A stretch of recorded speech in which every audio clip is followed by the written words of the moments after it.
हाय लबास्ता dreamers, आज तारीख है 21 जुलाई 2020। चलिए देख लेते हैं आज हमें कौन कौन से आर्टिकल डिस्कस करने हैं। आर्टिकल के डिस्कशन से भी पहले हम कार्टून का मीन समझेंगे कि देख लिए बेसिकली दो नेशनल की मीन काफ़ी इफेक्टिव पार्टीज़ हैं। एक है बीजेपी है और दूसरी है कांग्रेस। अभी सचिन पायलट क्या है, मीन ये अंदर बैठे हुए हैं सचिन, जस्ट बिकॉज क्योंकि उनके नाम के आगे पायलट लगा हुआ है, तो इसकी वजह से इन्हें एक एरोप्लेन के फॉर्म में दिखा दिया गया है। ठीक, तो अब इनके पास तीन रास्ते हैं, या तो वो बीजेपी के साथ चले जाएं या तो वो कांग्रेस के साथ चले जाएं। बट अभी राइट नाउ की जो सिचुएशन है, पार्शियली ये कांग्रेस के साथ है, पार्शियली ये बीजेपी के साथ है, लेकिन जो इनका मेजर इंटेंशन है कि वो अपनी एक नई पार्टी बनाने का दिख रहा है। ठीक, तो इस पूरे कार्टून में आई मीन उनके मोटिव के बारे में, उनके ऑब्जेक्टिव के बारे में शो किया गया या उन्हें दिखाया गया है। अब हम अपने आर्टिकल की ओर मूव करेंगे। हमारे पास सबसे पहला वाला आर्टिकल है जो डिस्कस करने के लिए, वो हेल्थ क्राइसिस के रिगार्डिंग है। देखिए, पैंडेमिक की सिचुएशन में हुआ क्या कि हम प्रॉपर टेस्टिंग कर रहे हैं, ट्रेसिंग कर रहे हैं और कंटेनमेंट जोन को जनरेट करने की भी कोशिश कर रहे हैं। ठीक है, लेकिन अब देखिए इन सारे सिनारियों से हमारे पास जो रिकॉर्ड है वो नेशनल लेवल पर होता है कि कितने लोग रिकवर हो गए और कितने लोग इन्फेक्टेड हो गए और टोटल नंबर ऑफ केसेस कितने हैं, ये हमारे पास नेशनल लेवल पर होता है। अब राइटर का यहाँ पर सजेशन ये है कि हमें नेशनल लेवल पर ही नहीं बल्कि हमें डिस्ट्रिक्ट लेवल पर भी ये प्रॉपर मॉनिटरिंग करनी चाहिए। अब इसमें एक डेटा के थ्रू ये बात करते हैं, उसमें ये रेफरेंस देते हैं कि अगर 100 डेज की बात अगर देखें कि जब जनता कर्फ्यू को लागू किया गया था 22 ऑफ मार्च में, उसके बाद से अगर हम 100 डेज की बात करें तो 100 डेज के बाद हम देखने को क्या मिलता है कि इंडिया के पास जो 773 डिस्ट्रिक्ट्स हैं, कह रहे हैं वो उन 773 डिस्ट्रिक्ट्स में से केवल 49 डिस्ट्रिक्ट्स ऐसी हैं जहां पर 80% केसेस हमें देखने को मिल जाते हैं।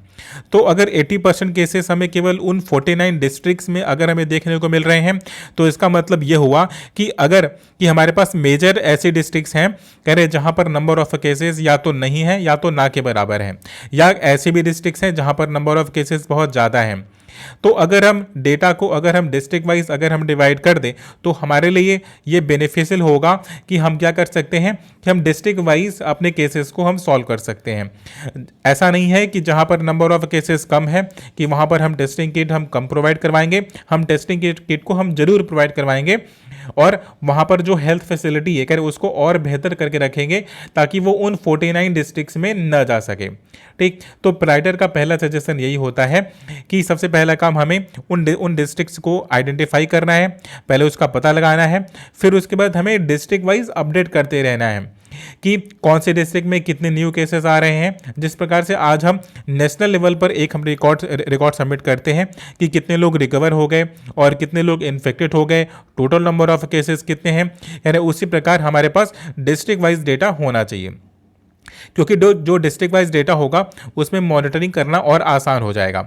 अब यहाँ पर सोल रिस्पॉन्सिबिलिटी वो जिलाधिकारी को देने की बात कर रहे हैं, कह रहे हैं कि जो डिस्ट्रिक्ट मजिस्ट्रेट होता है, कह रहे हैं कि आप उसको इस बात की पूरी आप रिस्पॉन्सिबिलिटी दे दो कि उसके यहाँ नंबर ऑफ केसेस कितने आ रहे हैं, टोटल नंबर ऑफ केसेस कितने हैं, कितने लोग रिकवर हो गए। कह रहे हैं इसका डेटा वो नेशनल रिकॉर्ड को कह रहे हैं कि वो यूजुअली नेशनल लेवल पर वो सबमिट कर देगा और हम उसको क्या करेंगे, उसको हम एग्रीगेट करके एक हम नेशनल डेटा को सबमिट करें। कह रहे इससे दो काम हो जाएगा। पहला काम तो ये कि हम माइक्रो लेवल पर जाकर के हम इस पैंडेमिक के ड्यूरेशन में हम टेस्टिंग कर पाएंगे और हम ट्रेसिंग कर पाएंगे कि कौन सा पर्सन इन्फेक्टेड है, कौन सा पर्सन इन्फेक्टेड नहीं है, क्योंकि एक डिस्ट्रिक्ट लेवल पर मॉनिटर करना लिटिल बिट इजी होता है, बट नेशनल लेवल पर पॉलिसी को बना पाना, सबको एक ही साइज में फिट कर पाना थोड़ा सा मुश्किल होता है। ठीक, और अगर हमारे पास नेशनल जो रिकॉर्ड निकल करके आएगा, जब हम डिस्ट्रिक्ट वाइज जब हम उसे एग्रीगेट करेंगे तो कह रहे हैं वो ज़्यादा इफिशियंट होगा। कह रहे अब अभी क्या हो रहा है कि मॉर्टलिटी रेट हमें देखने को ज़्यादा मिल जाती है, क्योंकि समटाइम होता गया कि हम ट्रेस ही नहीं कर पा रहे हैं कि पर्टिकुलर पर्सन इन्फेक्टेड है भी या नहीं इन्फेक्टेड है। ठीक है, बहुत कर रहे हैं तो हम स्टेट वाइज डेटा को हम निकाल दे रहे हैं, लेकिन अब हमें नेशन वाइज नहीं, स्टेट वाइज नहीं, अभी हमें डिस्ट्रिक्ट वाइज डेटा को निकालना चाहिए। आगे बात करते हैं कि हमें पीसीआर टेस्टिंग के पहले कि हमें स्वैब का सैंपल लेने से पहले हमें क्या करना चाहिए कि सलाइवा की भी टेस्टिंग करनी चाहिए, क्योंकि सलाइवा एक प्राइमरी फेज पर हमें एक मोटा आइडिया हमें दे देगा कि ये पर्सन इन्फेक्टेड हो सकता है कि नहीं हो सकता है। हो सकता है कि कोई पर्सन किसी पर्सन का इम्यूनिटी बहुत ज़्यादा वीक हो गया, हो सकता है कि कोई पर्सन ऐसा भी हो कि उसके अंदर कोरोना वायरस का इन्फेक्शन तो हो लेकिन वो टेस्ट में निकल के ना आए क्योंकि जस्ट अभी वो सिंपली इनिशियल स्टेज में है। तो कह रहे ऐसे भी केसेस हमें देखने को मिल रहे हैं कि एक पर्सन है जो कि टेस्टिंग के टाइम में तो उसे कोरोना वायरस नहीं हुआ था, ठीक 2 दिन बाद हमें पता चल रहा है कि उसको कोरोना वायरस हो गया। तो कह रहे ऐसे समय में कह रहे हमें फटाफट टेस्टिंग के लिए जो मिनटों में काम हो सके कह रहे वो सलाइवे के थ्रू हम टेस्टिंग करते हैं। कह रहे सलाइवा भी हमारे पास एक अच्छा माध्यम हो सकता है, उसके बाद फिल्टर करने के बाद हम आरटीपीसीआर टेक्निक के पास हम जा सकते हैं। फिर थर्ड सजेशन इनका ही है, सलाह देना बहुत आसान होता है, तो लगातार ये सलाह पे सलाह दिए जा रहे हैं, एडवाइस ही किए जा रहे हैं। तो नेक्स्ट क्या है, वो कहते हैं कि हमें जो बायो टेक्नीशियन है, कह रहे हैं बायो टेक्नीशियन में हमें एंटरप्रेन्योरशिप के लिए हमें उन्हें मोटिवेट करना चाहिए, हमें उन्हें वो फैसिलिटी प्रोवाइड करनी चाहिए ताकि वो अपने नए प्रोडक्ट के साथ विथ गुड क्वालिटी कंडीशन वो मार्केट में लॉन्च हो सके। कह रहे हैं कि अगर वो गुड क्वालिटी कंडीशन के साथ अगर वो मार्केट में लॉन्च होते हैं तो इंडिया को बेनिफिट होगा, क्योंकि इंडिया क्या है कि वर्ल्ड का ये फार्मास्यूटिकल्स कंट्री है कि मीन हम क्या करते हैं कि हम पूरी दुनिया को मेडिसिन प्रोवाइड करवाते हैं, क्योंकि जेनरिक मेडिसिन बनाने का जो हब है कह रहे हैं कि वो इंडिया है।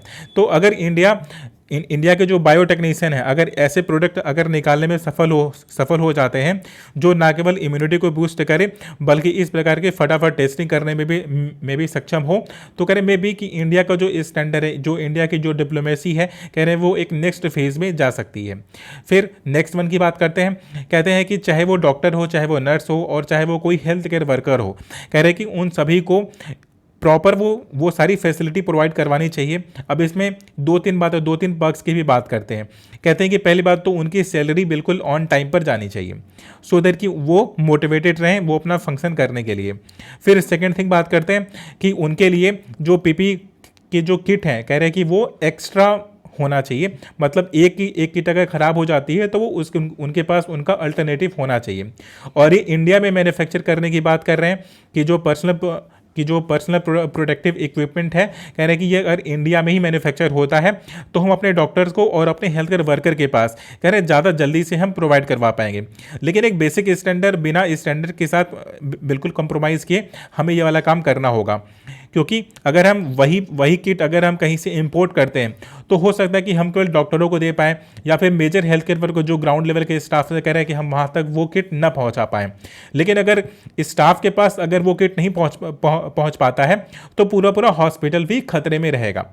ठीक, तो मतलब ये बिल्कुल ग्राउंड लेवल की बात कर रहे हैं, कह रहे हैं कि ग्राउंड लेवल पर हर किसी के पास किट होना चाहिए और किट हमेशा सरप्लस में होना चाहिए। फिर पर्क्स एंड अलाउंसेस की बात कर रहे हैं, कह रहे हैं कि पहली बात तो सैलरी बिल्कुल ऑन टाइम आना चाहिए सो दैट कि वो मॉरली मोटिवेटेड रहें अपना काम करने के लिए। ठीक, तो हमारा ये वाला आर्टिकल डिस्कस हो गया। हमारे पास नेक्स्ट वन आर्टिकल है वो रिगार्डिंग द रेलवे रिफॉर्म है। देखिए रेलवे में हुआ क्या है कि प्राइवेटाइजेशन को लेकर के आ रहे हैं, तो कह रहे हैं कि जो रेलवे कोचेस होती हैं कह रहे हैं उनका प्रोक्योरमेंट अब एक प्राइवेट कंपनीज करेंगी।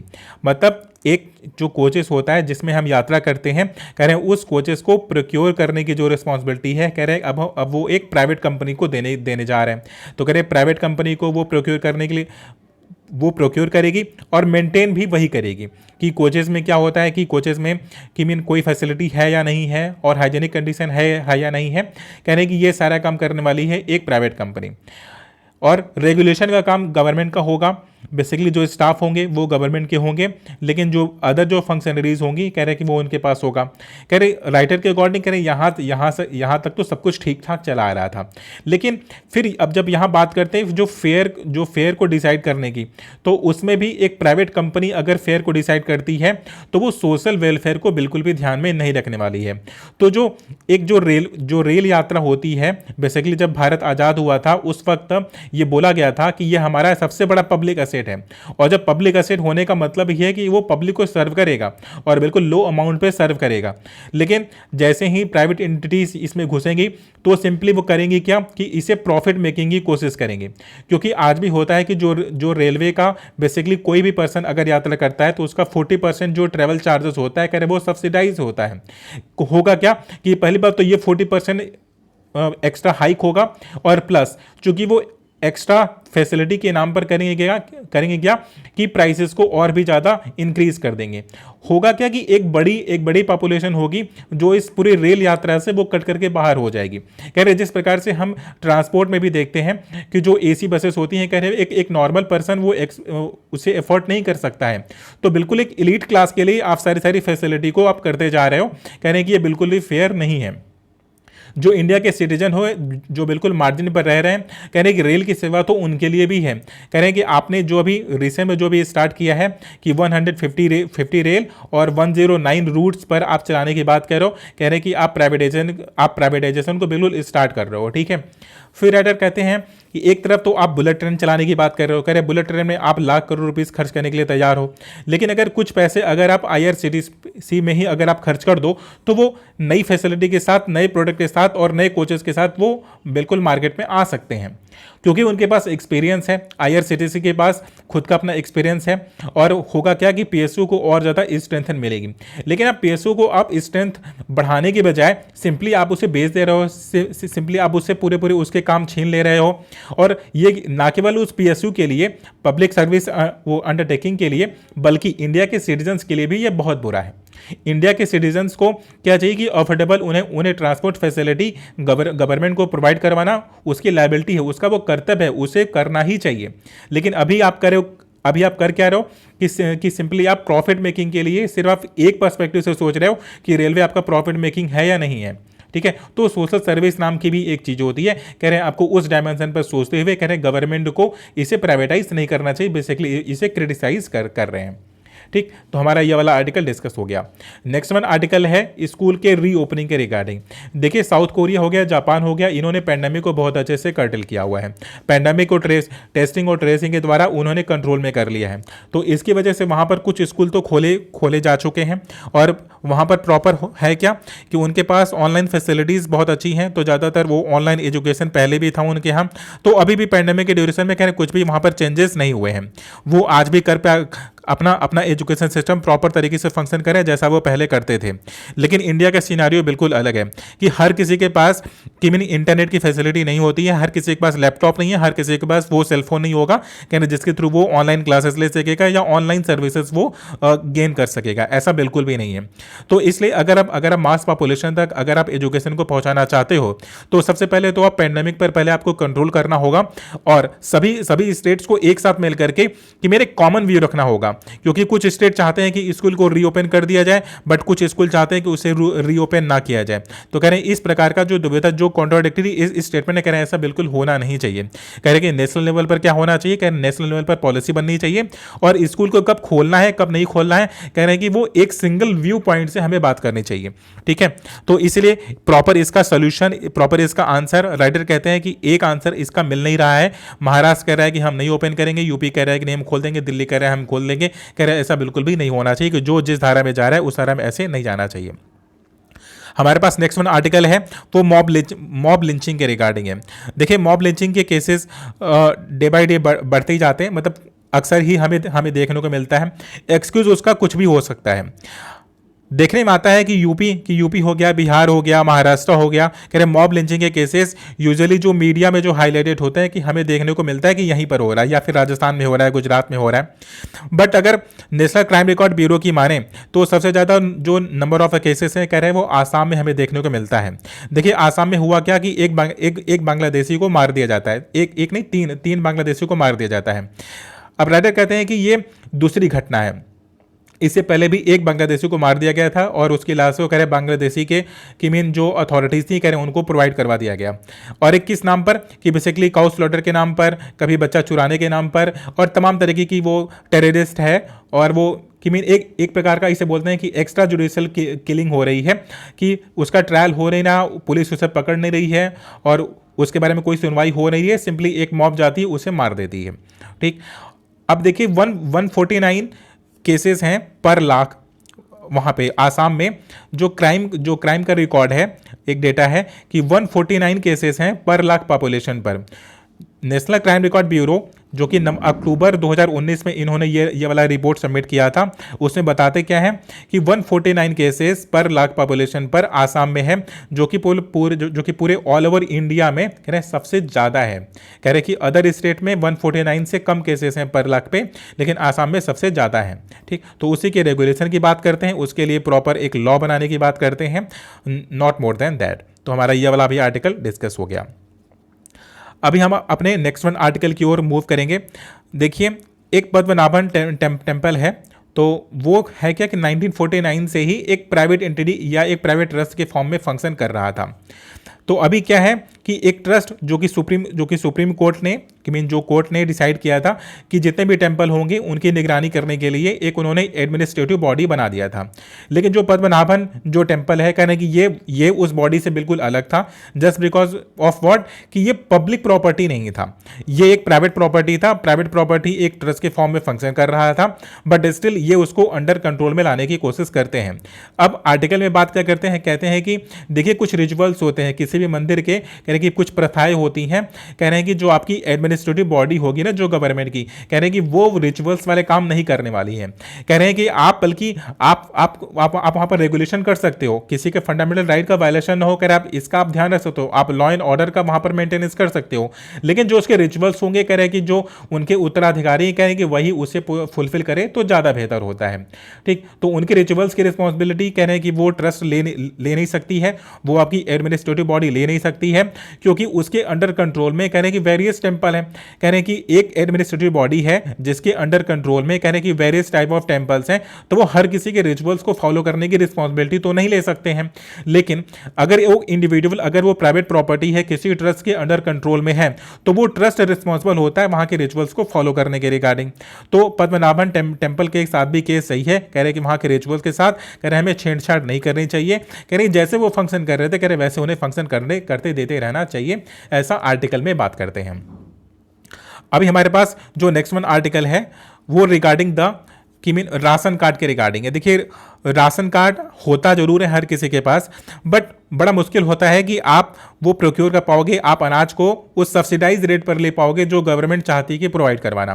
देखिए, वन नेशन वन कार्ड की थ्योरी कह रहे हैं कि आने वाले नेक्स्ट ईयर 2021 में मार्च में हमें देखने को मिलेगा। लेकिन अब राइटर का यहाँ से थोड़ा अल्टरनेटिव व्यू है, थोड़ा वो एक्स्ट्रा सोल्यूशन देते हैं। कहते क्या है कि देखिए, अगर आप किसी को अनाज दे भी दोगे, कह रहे हैं कि तो भी एक बड़ी पॉपुलेशन ऐसी है, एक जो मजदूर वर्ग ऐसा है, कह रहे हैं जिसके पास ईंधन नहीं होता, उसके पास फ्यूल की फैसिलिटी होती नहीं है, कह रहे हैं वो किसी तरह से गुजारा बसर कर रहे होते हैं, कह रहे हैं उनके पास खाना बनाने का साधन होता नहीं है। और ज़्यादातर फैमिली, जो मजदूर वर्ग की जो फैमिली होती है, कह रहे हैं कि वो अपनी रियल फैमिली के साथ रहते नहीं है। कह रहे हैं कि जो हेड ऑफ द फैमिली होता है वो पैसे कमाने के लिए घर से बाहर गया होता है। तो जो आप ये वन नेशन वन कार्ड की आप बात कर रहे हो कि आप कहीं से भी आप अनाज ले लोगे, तो अनाज को पकाने की भी फैसिलिटी होनी चाहिए। और फिर राइटर कहते हैं कि इसका एक सोल्यूशन है हमारे पास कि आप कर क्या सकते हो, एक पूरा एस्टिमेट ये निकालते हैं कि वेरियस 10 स्टेट्स की बात करें, कह रहे हैं कि 10 स्टेट ऐसे हैं, कह रहे हैं कि जहां पर एक प्रकार का गवर्नमेंट ओन्ड कैंटीन चलती है। उसमें होता क्या है कि सब्सिडाइज फॉर्म में कह रहे हैं कि 10 रुपए में, कह रहे हैं 5 से 10 रुपए में न्यूट्रिशियस फूड खिलाया जाता है। ठीक, होता यही है, लेकिन ये सस्टेनेबल नहीं है क्योंकि ये गवर्नमेंट के द्वारा सपोर्टेड है। अब राइटर कहते हैं कि अगर मैं अपनी एनालिसिस की बात करूं, मैं अपनी रिसर्च की बात करूं, तो अगर इस पूरी व्यवस्था को कि मीन सबसे सस्ते में खाना खिलाने की जो बात है, न्यूट्रिशियस फूड प्रोवाइड करवाने की बात है, कह रहे हैं ये सस्टेनेबल भी हो सकता है। सस्टेनेबल का मतलब ये हुआ कि उसे अगर आप एक्स्ट्रा पैसे ना भी दो तो भी वो सस्टेन कर सके, तो भी वो सिस्टम चलता रहे। तो राइटर कहते हैं कि 15 से 20 रुपए अगर हम प्राइस रख दें पर थाली का, तो होगा क्या कि ये खुद को सस्टेन कर पाएगा, मतलब बिना गवर्नमेंट के सपोर्ट के चल पाएगा। अब राइटर कहते हैं कि अगर हम 700 कैंटीन्स की अगर हम बात करें कि एक हम डिस्ट्रिक्ट वाइज कैंटीन को क्रिएट कर दें, फिर जैसे जैसे वो सस्टेन करता जाएगा वैसे वैसे वो करेगा क्या कि खुद को भी एक्सपेंड करता जाएगा।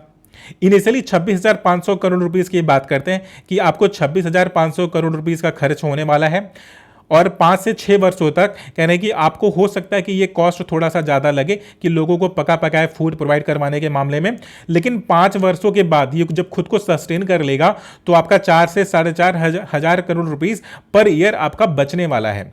ठीक है। तो वन नेशन वन कार्ड के थ्योरी के माध्यम से पहली बात तो आप सभी को आप बेनिफिट पहुंचा नहीं सकते हो।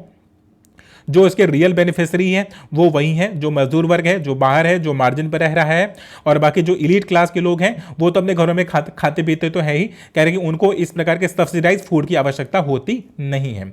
और जिनको जरूरत है, कह रहे उनको पके हुए फूड की जरूरत होती है, क्योंकि जो अर्बन सोसाइटीज होती है, कह रहे वहां पर स्पेस बहुत कम होता है कि वो खाना बना सके। तो अगर इस प्रकार से अगर हम गवर्नमेंट ओन कैंटीन को अगर हम चला पाते हैं, तो गवर्नमेंट ओन कैंटीन से होगा क्या कि एक पहली बात तो हम 1 मिलियन से ज़्यादा हम जॉब को क्रिएट कर पाएंगे, और 30 मिलियन की पॉपुलेशन को हम डायरेक्ट न्यूट्रिशियस फूड भी प्रोवाइड करवा पाएंगे। कह रहे हैं कि केवल फूड प्रोवाइड करवाना काफ़ी नहीं है, न्यूट्रिशियस फूड प्रोवाइड करवाना वो ज़्यादा बेनिफिशियल होगा।